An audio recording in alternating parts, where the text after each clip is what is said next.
2 बार ये घटना हो चुकी है। पहली बार जब हुई थी तो मैं सागर में नहीं थी, कॉन्फ्रेंस पे बाहर गई हुई थी। लौटने पर मैंने देखा कि कुछ-कुछ जगह हैं जहाँ पे कुछ छेद टाइप के हैं जहाँ से चूहे आ सकते हैं।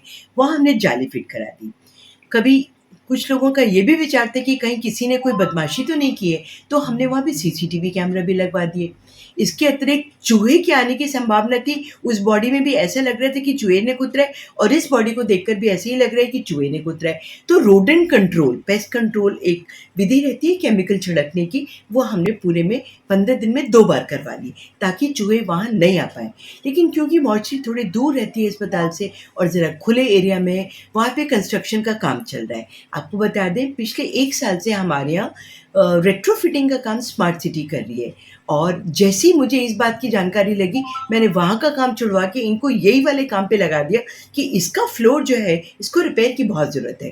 तो इसका फ्लोर पूरी अच्छी तरीके से जब तक सुधर न जाए, तब तक के लिए सारी बॉडीज़ को खुद मैंने बात की आर.एस. वर्मा सर से, डीन साहब से और परमिशन ले लिए कि हम अपनी बॉडीज़ उनके यहाँ रखेंगे। पोस्टमार्टम करने हमारे ही डॉक्टर जाएँगे, सारी ऑफ़िशियल कार्रवाई हम ही करेंगे, लेकिन रखने की जगह उनकी इस्तेमाल करेंगे और उन्होंने अनुमति दे दी है लिखित में भी हमको और हम उसी दिन से अपनी बॉडीज़ वहाँ शिफ्ट कर रहे हैं। तो इसमें हम लोहे का पूरा जाल बिछा के और फिर सीमेंट कंक्रीट से उसको बना के फिर एक 9 इंच का हम प्लेटफ़ॉर्म बना के उसके ऊपर फ्रीज़र को रखने वाले हैं, ताकि हमें नीचे से भी अगर कुछ हो तो दिख जाए। अभी क्या होता है कि फ्रिज इतना दस चुका है, 8-10 साल का हो गया है कि नीचे अगर कोई पोल भी होगी तो हम उसे ढूँढ नहीं पाएँगे और चूहा कहीं से भी आ सकता है। ये संभावना सबसे ज़्यादा लग रही है। इसी को ठीक करने की इससे हम लोग ये प्रक्रिया अपना रहे कि पहले पूरा कंस्ट्रक्शन का काम कंप्लीट हो जाए, तब हम बॉडीज़ वहाँ रखेंगे। मॉर्चरी की चाबी किसके पास रहती है? अस्पताल प्रबंधन के पास रहती है कि पुलिस के पास रहती है? फिलहाल तो हमारे पास रहती है, पर जानकारी यह प्राप्त हुई कि मॉर्चरी की चाबी थाने में रहना चाहिए और ये पुलिस की जवाबदारी रहती है अगर कोई अननोन बॉडी आती है। हाँ, और हम उन्हें मेमो दे देते हैं पुलिस थाने को, तो जवाबदारी उनकी है उसे गार्ड करने की, उस बॉडी को गार्ड करने की। यदि 72 घंटे तक कोई आदमी नहीं आता है, कोई रिलेटिव नहीं आते कि उसको ओन करने की बॉडी उनकी है, तो हम नगर निगम को वो बॉडी सौंप देते हैं। पुलिस उसको नगर निगम को बॉडी सौंपती है दाह संस्कार के लिए।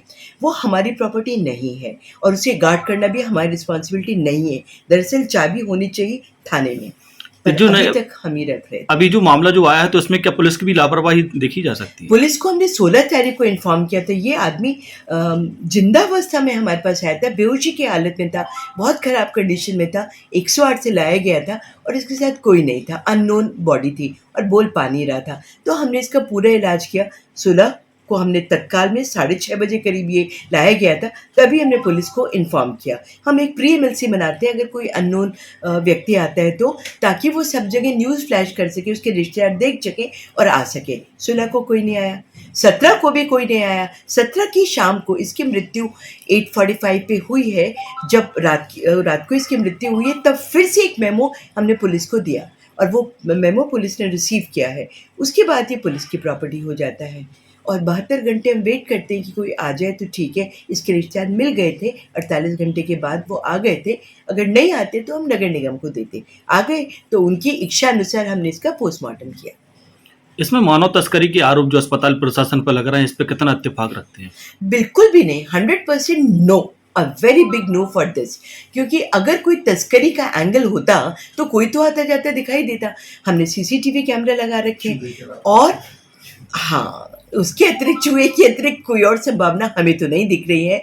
और किसी के भी आने जाने का हमने पूरी की पूरी, जब से वो बॉडी रखी गई थी तब से लेकर जब तक उसका पोस्टमार्टम हुआ, minute to minute, second to second, पूरी की पूरी फुटेज हमने खुद देखी है और हम किसी को भी दिखा सकते हैं जो भी देखना चाहे। तो कोई भी उसमें ऐसा व्यक्ति आता जाता नहीं दिखाई दिया जो संदिग्ध हो। चूहे के अतिरिक्त किसी का आवागमन वहां नहीं हुआ है। और अगर बाय द वे तस्करी का एंगल तो खैर हो ही नहीं सकता, क्योंकि आँख तो एक मांगो तो 10 मिलती हैं। और दूसरी चीज़ ये कि आँख को 6 घंटे के अंदर अगर साइंटिफिकली निकाला नहीं गया और साइंटिफिकली उसको स्टोर करके पहुंचाया नहीं गया जिसको चाहिए वहाँ तक, और ट्रांसप्लांट नहीं की गई विद इन 6 आवर्स, तो उसका कोई मतलब ही नहीं है। 3 दिन के बाद आँख निकालने का कोई भी लॉजिक नहीं है। शुद्धता और गुणवत्ता की पहचान मारुति नवरत्न ज्वेलर्स, सोने चांदी के राशि रत्नों के विक्रेता, प्रोप्राइटर संतोष सोनी, अभिषेक सोनी।